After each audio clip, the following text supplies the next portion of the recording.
Good boys and grills. I'm bringing you another video. It's fucking well good. This one is a 14 Dawnbreaker.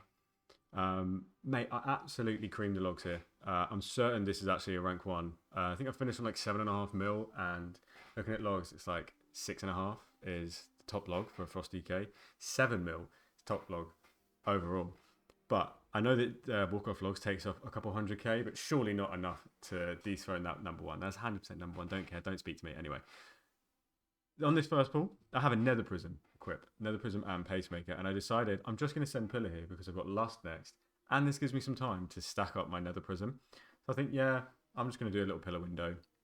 I don't do like the most incredible damage ever seen, but it's alright, it's fine. It's not about this one, it's about the next one. So anyway, I'm focusing some damage onto really any target I see. Like, the Ritualist probably is the best priority here, but I can't be fucked. I just wanted to do it on that caster so I don't miss any casts and make sure that they get kicked. But the main priority here, executing that pillar window correctly, making sure I use all my power rune weapon charges. When I do so, I want to finish that window with as little to none as possible. Obviously, I don't want to overcut my procs by just spending it willy-nilly, but this is when we do some serious damn. So I'm actually crit fast for this as well because my crit stat seems so high in AoE that I just don't think Chemical Chaos is worth it, even though I'm potting as well. So here we go. I start with 2 stacks Bone Grinder as well. So I easily get that 5 stack as we let this pack absolutely see it, absolutely have it. So I'm focusing the Commander here. Again, could be Commander, could be Ritualist. I'm not really that fast either way. Just want to kill one of these bigger targets. I want to focus all my damage into the big ones. And I'm just, as soon as I get Killing Machine proc, spend that straight away. There's no pissing about. There's no fucking around. Just spend it. Doing that, I get a nice cheeky little 20 plus mil burst on this pack. There's not that many ads, so to get 20 mil is pretty decent. But the key with this key is that we're very consistent. Deathbringer is so consistent. The damage is just good all the time. I'm sure you guys are sick of my videos now because I just talk about the same things in every video, but it's important to show it. There's only so many of these voiceover walkthroughs I can do before I'm going to just start saying the same thing. But nevertheless, seeing the keys, seeing me play, I think is worth it, especially when it's basically rank 1. So focusing the Web Mage here because it has the most amount of HP. Going into just doing a small pillar window. I want to try. I was thinking about pillaring on that last pack, but I just thought I need to have pillar for this. And then even when pillar runs out, even when breath comes back here, I wouldn't have spent it anyway, so I would need to hold my cooldowns for 20 seconds at some point. It may as well be this platform. So send here, then I hold my breath, and I'll do it next time. Hold my breath like Michael Phelps. Right. 3 targets, so we're still glacial advancing. Thinking about how effectively can I use my empowering weapon. Like, one of the key things of using empowering weapon is obviously it turns things like obliterate into frost damage, meaning that if you have a Bone Grinder 5 stack rolling, you have an empowering weapon charge you could use. Fuck it, do it, use it in that last little second of Bone Grinder to buff it, to make it a stronger global. When you kind of like get the feel of empowering weapon, eventually you can start to use it to be like an enabler, or you can start to use it as aggressive play. With aggressive play, that's not even real English brawn and bread, and I can't even speak it. Anyway, big burst coming here, and I don't get the pop for the 5 stack, but it's fine. It's quite good that I held my big cooldowns at the start there, because now everybody else will be popping theirs and an infrequent timer to mine. So now this happens on every time I try and do this video, it like freezes for a second and then it's fine again. Weird. But now it means that every single pack will at least have some damage, and we won't be facing a pack for a longer amount of time because people are holding. So it's not the end of the world. Good in a group scenario. Focusing the Web Mage again because it does damage, and if this is dead, then the commander's not really doing anything. It's just hitting the tank. That's fine. Whereas the Web Mage, obviously you can AMS pretty much every bursting cocoon. I didn't have AMS up before this, I didn't. But I do later on in the key for the majority of the other Web Mages, which I believe is approximately none. Huh. Speaking out my ass. So even though we've held our cooldowns, we're still topping the damage. But here, now, there's the key to doing keys and surviving, doing well, doing these difficult keys, is making sure you properly rotate your defensives. So we have 3 defensives, and I wouldn't really count AMZ as one, but you have AMS, you have Icebound Fortitude, you have Lichborn. So Icebound Fortitude being one of our strongest, and then AMS being our strongest at just on in general if it's magic damage. Realistically, you want to use AMS as much as possible because it has the shorter cooldown. So every time it happens, these obsidian beams come, I try and either use AMS or then rotate something else in, either IBF or Lichborn, and then use AMS for the next one. But we get to burst. It's just halfway through. It's okay. We're not absolutely pumping right now, but that's fine. The boss is at 67% HP. Obviously, it phases at 50. So there could be an opportunity to use another window, another 45-second window. So going into this, I'm just trying to never spend Obliterate without a killer machine tied to it. And also using Empowering Weapon aggressively before my cooldowns come, because as soon as my cooldowns are back, I want to have ample charges. So 58% and the boss is not dropping quickly. So I'm definitely going to send some burst here, because either way, I would have to fly off. When I come back, I'd have 10 seconds on breath. So it would actually make a ton of sense to just send this here, even if I only got half a cast, because when I get back, I'm not sending anyway. I'm waiting for breath. Nevertheless, I get pretty much a full cast off, -1 global. Pretty alright. Timed out really well. I do have the debuff on me. I didn't let the healer heal it off, but it's a fat debuff anyway, so it would have taken a while. So I'm just going to get back to the boss as soon as possible and use a potion, use Death Strike if I can.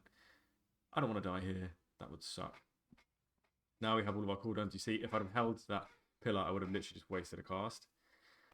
So it was worth casting, even though we were so close to the phase anyway. We also get a Pacemaker proc at the same time. Now, I do have Antenna. I have been running Antenna, but there are some scenarios where playing the Antenna game is a little bit more tricky than it looks. And when you can't play the Antenna game properly, it's not quite as good as maybe like, obviously, my maxed out mythic Pacemaker. So in that case, I'm thinking, right, this is a key where I want to focus. I don't want to have to worry about doing some orbs or any tragic rubbish. So I'm just, I'm putting this on. I just want to get the damage from it, and so be it. There'll be a few times where the buff won't line up with my cooldowns, but it's a key. We're going to have cooldowns so many times, and we'll be walking from pack to pack, which gives Pacemaker time to recharge, so that when we do eventually pull the pack, it's ready. It will be ready more often than it wouldn't be, as opposed to like a raid. Now here, boss is pretty low.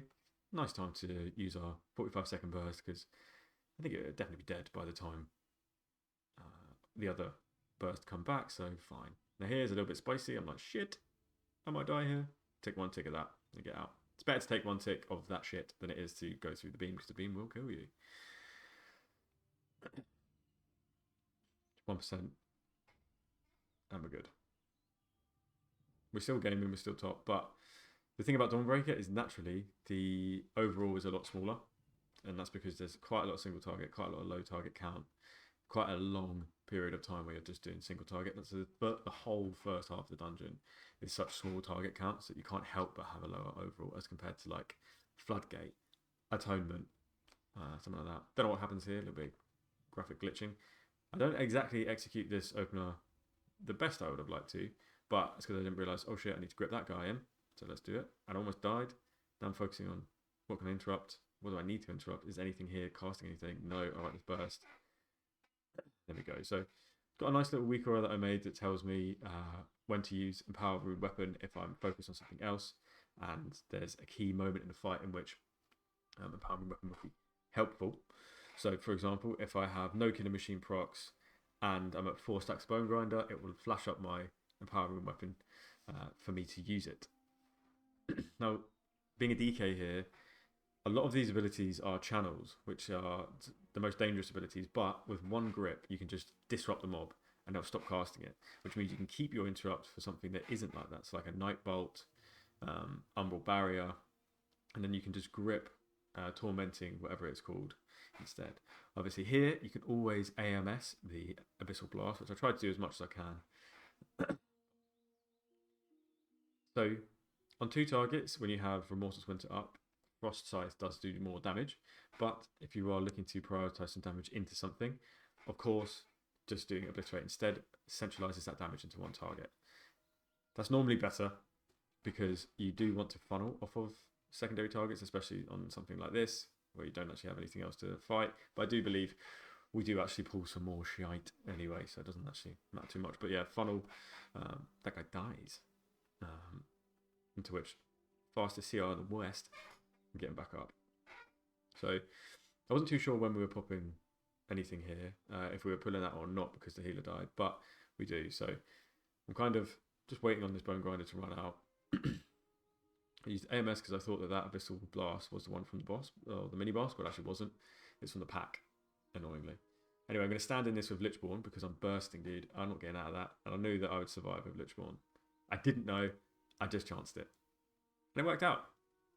So we have so many defensives that are cycling defensives when you have many stacks, or when you get something like the dot from the mini boss. Is really important, really good. Now I had AMZ, and I thought to myself, not really going to use AMZ for much else. Like I could do it for the Shadow Decay on the next guy, but who knows when that will be. I don't think it's too important to do it there. I think it's nice to just at least use it. Here, AMS, soak that bad boy. Don't worry about it. I'm trying to remember, do I use my cooldowns here? I don't think I do. I think I'm keen to save my cooldowns for this next pack because they're just too weak to warrant spending. I'll do a couple of empowering weapon charges, why not? But my actual 45-second burst there, no, that would have been a waste because I know what's coming up next. There's a bit of a spicy pool, this next one. Here we go. So I thought we were just doing these 3 guys, but it turns out we do actually a little bit more. And it's a little bit worrisome. Now I have my cooldowns back in 10 seconds. We're still gathering the pack. There's no point sending here. And then I saw both of these guys die, to which I was pooing myself a little bit. Luckily, I had some defensives ready because I'm not like using all of them all at once. I'm just rotating one by one. So for this, when the healer was dead, I had something ready. Hit up my burst with pretty much everything available to me as well, including my empowering weapon charges. So perfect burst. Really happy about that. And I got pacemaker during it, and I got a really quick refresh on bone grinder. Now I'm looking at breath, and I'm thinking, how can I keep breath going? Just killing machines, isn't it? Killing machines and remorseless wind and rhyme procs, but we keep breath going for quite a long time. I didn't actually realise I was fighting a tactician. Otherwise, I should really have changed target, but it doesn't really matter. You're walking through with me here. You see that I figure it out. Oh shit! There you go. So change target there. So Shadow Decay, I've got 2 cooldowns available. I'm going to use the one with the shorter cooldown so I can use more, so I can have it more often. And it's full magic damage, so why wouldn't you do AMS? We've got 29 seconds on our cooldown, so no brother. We'll have it for this next pack after Ascendant Vis Coxria. I have nothing for here, so I just use my IBF. No AMS. Doesn't matter. Realistically, probably could have done a IBF for the other thing, and then done AMS for this to completely negate it, which might have been more optimal. But who's counting? Who cares? Report me. Alright, we are so stacked and ready for this next pool as well. I had a little sip of my monster, that's why I froze there. And we're off. 2 stacks of power and weapon charge as well, meaning I can do my good opener. I'm going to do the Shadow Mage, because it's the only thing that casts. If any of these Night Bolts go off, that can kill somebody, whereas everything else can't really kill anyone, because it's just sort of like staggered damage, whereas if a Night Bolt goes off, when the when the Dark Orb goes off, it's game over. So I just wanted to kind of delete that guy. That was my thought process behind targeting him. Do some serious pump. But yeah, so in a scenario like this, I just want to try and get some Killer Machine procs. Watching and commentating isn't always the easiest. This guy fucking 180s. Shit myself. Pooing my pants right there because I thought I was going to die. But we're fine. Now we have Pillar and Death Screamer. Is that quite a hefty HP? So I'm going to use my cooldowns here. No point holding. Pillar does a lot of single target damage as well as AoE, so it is worth using your Pillar as many times as you can physically fit it in the key. Holding Pillar is the easiest way to lose all your damage. Because it's such an important ability, and because it's literally the bread and butter of Frost, you really don't want to hold on to these, this ability for much longer than you need to. Only if you know there's a fat pack coming up very quickly, very soon. My power room weapon charge there glows green when I'm sat on 2. Which means use me, use me.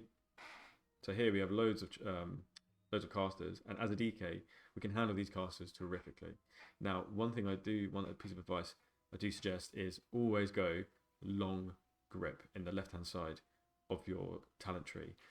Death's Reach, I believe it's called, is so good because you instantly get a death grip back when something dies. I mean, you can lock something down even more if other things are dying around it. Super sick, super good. It's so slept on. That was a change, I think, in Season 3. I don't think it was like that in Season 2. Anyways, here I've locked down more than enough. I can't lock down anything else. Locking down more than the British public on COVID. 2020 vibes. Now, I've got my cooldowns coming back. Got 10 seconds on Pillar and Reaper's Mark. So I'm most certainly going to pop these cooldowns here. I also started putting my racial on my bars because I realised there have been some occasions where I haven't been casting my racial. It's just been sat there for ages. So for example, if I cast my burst at 1 minute 58 and my racial's coming back in 2 seconds, I want to know that because I'm going to press my racial 2 seconds into that burst.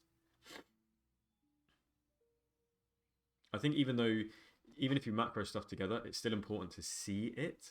So like for me, I like to just have it on my bars, even if I don't really press it. So it's bar real estate that I'm losing, but as a Frost DK, you don't have many buttons to press anyway, unless you're macroing 5 things with Rider.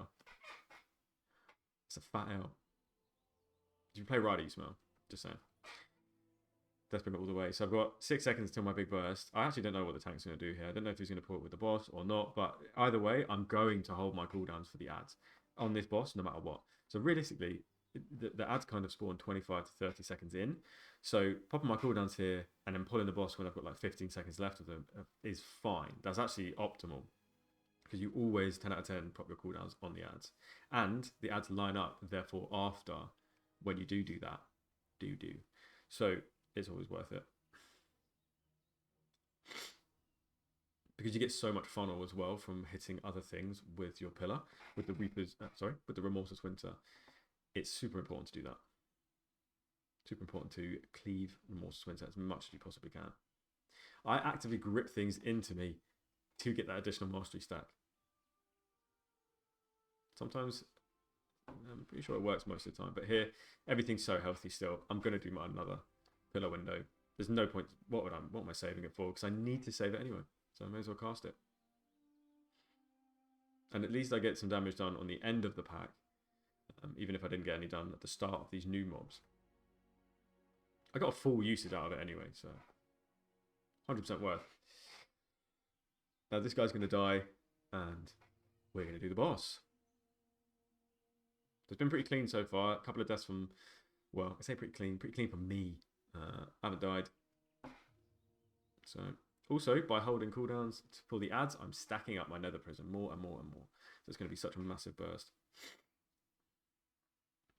I was debating whether or not facing the victim so I could cleave abilities onto the victim, but I would just be doing like useless pad damage with Glacial Advance. It wouldn't help my single target whatsoever. So I just thought to myself, there's no point really doing that. I'm going to let anybody that can get some single target off of cleaving onto that weathered victim. I'll let them cleave onto it themselves. Okay, so we've got ads coming now. We've got all of my cooldowns in the whole world, and we've got 11 stacks of our trinket. And we slam. Used everything. I pressed my ability again because you saw there, Magar didn't actually go off. So I had to press my ability again in order to make it happen. But we jumped from literally last place doing no damage to doing 10 million damage. And I wish I could have actually seen the boss damage, but I didn't look at it afterwards. Anyways, we're doing as many killer machines as we can while breath was up, and also while Bone Grinder was rolling, because this is single target. If Bone Grinder is up, then you obliterate only while it's a killer machine will do extra damage, as we discussed before. So now you see my power and weapon was glowing there because I had no killing machine, but I do have 4 stacks of Bone Grinder. I wanted to keep that Bone Grinder for this specific moment so I could burst and it will be affected. We fucking creamed. We almost went back up to 10 mil, for God's sake. Everybody else in the group is crying. Their AoE's gone. My bad. Anyways, I wasn't too sure if that priest bubble was actually going to stay there for the whole duration of that shadow decay, so I put my AMZ down as well. Probably should have done it, saved it for this next one that comes, but doesn't matter. It's all pretty healthy. The priest is doing a good job.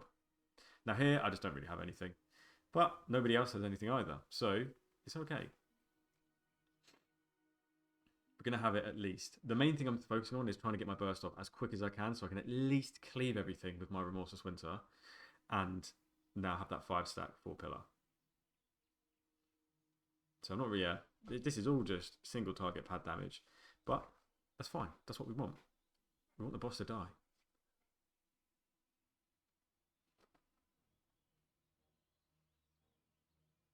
Okay. Nothing else we can really speak about here. Empowering Weapon is back, so I'm just trying to find a nice position to actually use it. That was the perfect position. Couldn't cast Frost Strike, couldn't game a auto attack. Go for the Empowering Weapon. I'm just holding off my Bone Grinder stacks until these were alive. Now that they are, I want to time everything correctly. I was a bit of a silly sausage, and I took ages to actually cast my burst here. Oh no, sorry. I wasn't bursting because the boss was so close to being dead. I wanted to keep my burst for this next pack that comes up here. I actually thought the boss was going to die a little bit sooner than that. Maybe I should have bursted, but honestly, it would have been a waste. The boss was so close to dead. I want to do some serious damage to this pack.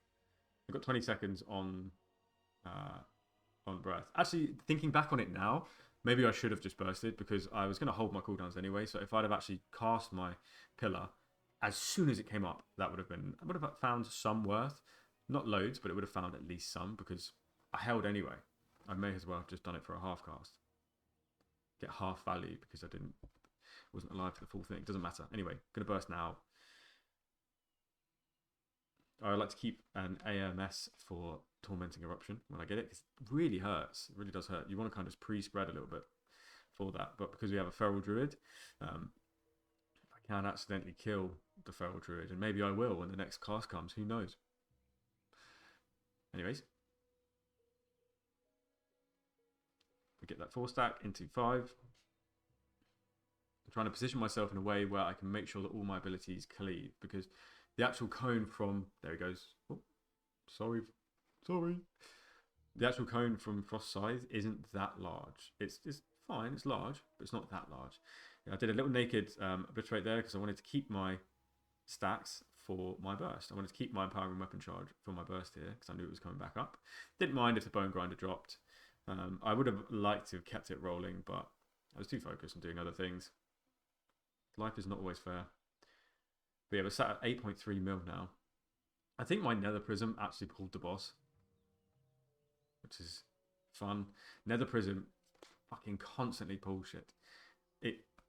It's great trinket, but fuck me does it pull. And fuck me if you die and you lose a fat 11 stack, you are crying. Anyway, I don't have any cooldowns here, so I wanted to focus on getting these barrels done. I wasn't too sure if anybody else had any cooldowns. It looks like the Feral Druid definitely did have his cooldowns, but now I've got mine. We can go, we can blast. I'm going to AMS this so that I don't get stunned, but I will get pushed back. To run against that, no problem. Use an Empowering Weapon so I can instantly spend my Exterminate charges and do some good damage in my Bone Grinder. Now, the nature of this boss, your damage isn't very high on this boss at all. This is kind of... Dawnbreaker seems to be like you do shit damage in it, but it's just the way that the dungeon is. You're not destined to do good damage in this dungeon. It's the same as Streets.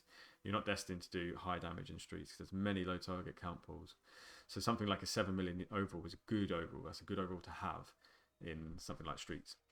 Anyway, we're on to the last part of the encounter now. I needed to go under this bridge, otherwise my buff would not refresh and I would die going to the platform, which is exactly what happens to the priest. You see there's a little owl there in front of me and he dies because he didn't go under the bridge. Silly sausage. I was thinking about resing him, but it's runic power that I would have had to gain, which would have meant I'd have to do a couple of Path of Frost casts to get him up. Fuck that. Druid can do it. But now we have no CRs. So if anyone dies here, we're fucked. We need to time this key. This was like a 13 into 14 time score thing for me, so I was really keen to time this key. I mean, I'm sitting quite nicely at like almost 3.2 score now. If I had a little bit more time in my life, I'd definitely be able to farm a little bit higher. I think getting all 15 done is a nice little milestone point to be sat at. But when you raid, when you make content, you do all this type of stuff, it's difficult to find the time. And coaching so much, difficult to find the time to sit down for an hour and do some 15 keys. And I've had to pug the majority of it. I've probably done like 30% with my guild, and then the other 70% pugged. Okay, so I let the doc ramp up to 3, then get the AMZ down. Honestly, the healer probably didn't even need it, but every little helps. We're still sat. So here, if I get these, I normally try and just put them over the pools that already exist to give us some more real estate, give us some more space. If you can do that, why wouldn't you do that? You're making the fight infinitely easier for everybody else, including yourself as well, if there's no shit on the floor that comes with the spell.